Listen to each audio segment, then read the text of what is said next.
A lecturing researcher will teach, give classes, develop curricula.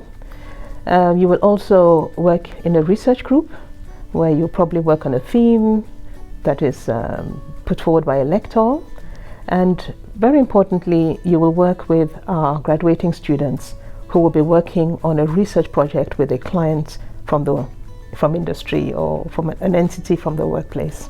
First of all, you have to be passionate and really curious about your area of research.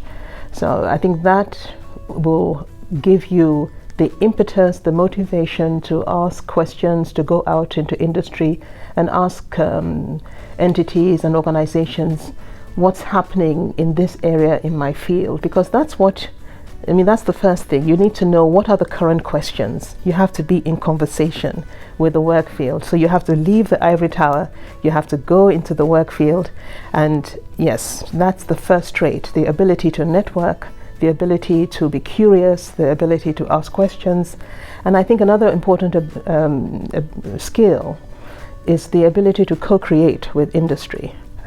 Very often you have to explain to industry why an emerging theme is important and how it affects them, and how they might, the kind of questions that they have, you help them to frame them and provide solutions to problems that they were not able to fully articulate themselves. So there's quite a big element of co-creation there. Doing research at the University of Applied Sciences is rewarding because of the immediate social impact.